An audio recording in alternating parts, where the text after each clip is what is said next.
आसिया जैसी भी सही, राह के लिए रिश्ते तो तलाश कर रही, चाहे वो हमारे स्टैंडर्ड के हों या नहीं, लेकिन वो कोशिश तो कर रही। और मैं क्या करूं? आज तक मैंने एक बार भी राह के लिए कोई रिश्ता तलाश किया नहीं, एक भी नहीं। यही सोच कर के वो पढ़ना चाहती है आला तालीम के लिए बाहर। अरे, ये ख्याल मुझे पहले क्यों नहीं आया? इससे अच्छा तो कोई और ऑप्शन हो ही नहीं सकता। हेलो।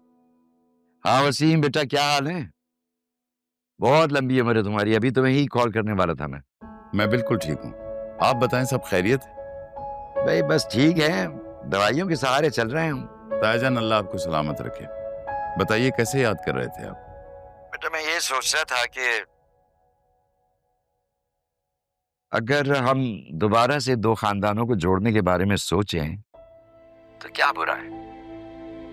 तुम अच्छी तरह जानते हो अकरम मेरा कजिन था, मेरे भाइयों की तरह था। हम दोनों ने मिलकर खानदान को जोड़ना ही चाहा था, मगर बेटा वो किस्मत को कुछ और मंजूर था। ताईजान, मैंने माजी को बुलाकर अपना बेटा आपके पास भेजा ताकि हम फिर से एक हो जाएं। मैं भी आपसे इसीलिए बात करना चाह रहा था। इसीलिए बेटा मैं राह के लिए तुमसे जरियून का रिश्ता मांग रहा हूं।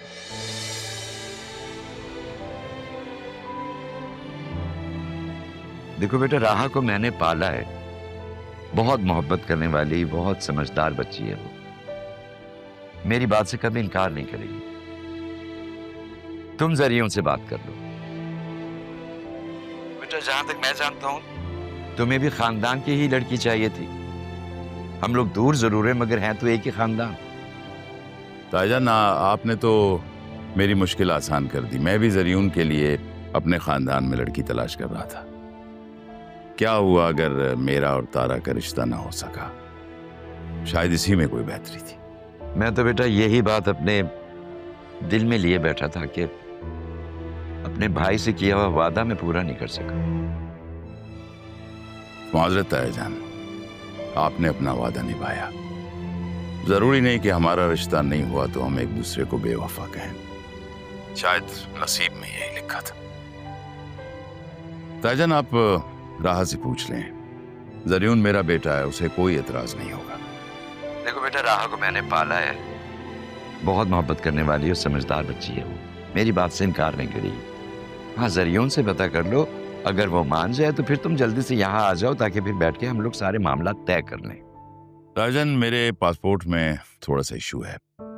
जब तक मैं वो सॉल्व कर लूं, आप अदील से और जरियून से शादी की तारीख डिसाइड कर लें। मैं भी पहुंचने की कोशिश करता हूं। बहुत होशियार हो भाई तुम। हमने तो तुम्हें लड़की का रिश्ता दिया था, तुमने लड़के की जिम्मेदारी भी हमारे सर पे डाल दी। वो पोता है आपका ताईजान, ये सब कुछ तो आप ही को करना पड़ेगा। चले, मैं बात करता हूं आपसे। ओके बेटा, खुदा हाफिज।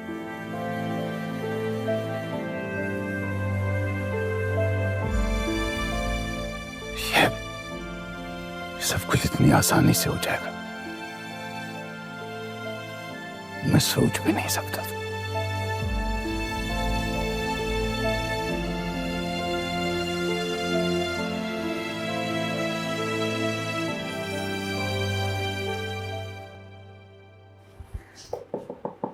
पापा, हाँ भाई, आओ आओ आओ। क्या वो ऑफिस नहीं गया तुम? मैं ऑफिस नहीं गया, मैं कंस्ट्रक्शन साइट पे जा रहा हूँ। ऑफिस गई हुई है राहा, और वो संभाल ले, तसल्ली है। दोनों चले गए? जी। हम्म। मैं तुमसे वो राह की शादी के बारे में बात करना चाह रहा था। क्या आसिया ने फिर कोई रिश्ता बता दिया राहा के लिए? वो बेचारी कोशिश तो करती है, रिश्ते ढूंढती तो है।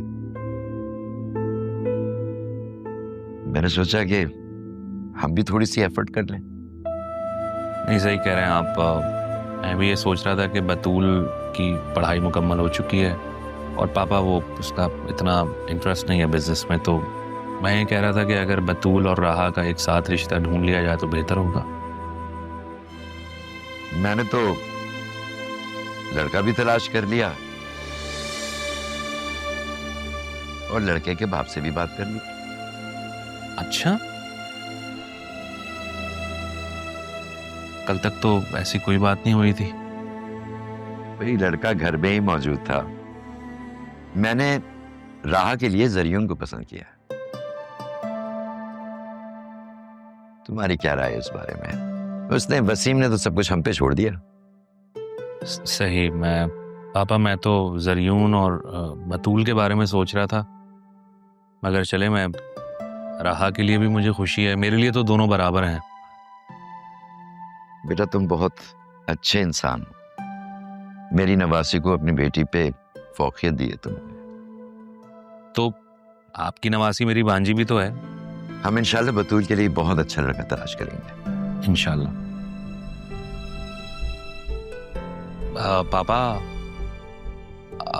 पापा आपने आप ही को बताया?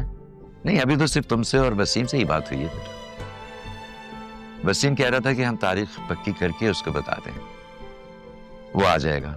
उसके पासपोर्ट में अभी कोई इशू है, वो क्लियर होगा तो फौरन आ जाएगा वो। सही।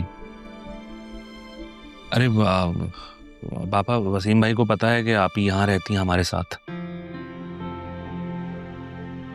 बेटा जब वसीम को राहा पे कोई इतराज नहीं है तो तारा के यहाँ होने से या ना होने से उसे कोई फर्क नहीं पड़ना चाहिए। बेटा इस बारे में तुम अभी आसिया को कुछ ना बताना। मैं एक बार तारा को लूप में ले लूं, उसे बता दूं, पता होना चाहिए। उसके बाद बेशक तुम सबको बता देना। जी बाबा, जैसे आपकी मर्जी। चलिए ठीक है, मैं चलता हूँ। ओके बेटा, खुदा हाफिज।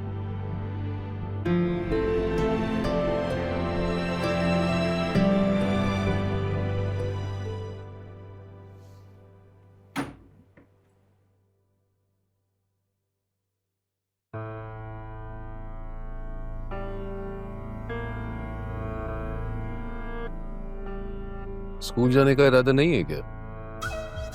नहीं। तुम इतना बन ठन के कैंटीन चलाने जा रहे हो? हाँ। क्यों, कोई मसला है क्या? हाँ, तुम जो कभी हल नहीं होगा। देखो नरमीन, आज एक बात कान खोल कर सुन लो। अब तक ये सब मैं अम्मी की वजह से बर्दाश्त कर रहा था, ताकि उन्होंने मेरे साथ जो किया ना, उसकी सजा उन्हें भी मिले। लेकिन अब मैं बिल्कुल बर्दाश्त नहीं करूंगा ऐसी कोई भी बात या कोई भी हरकत।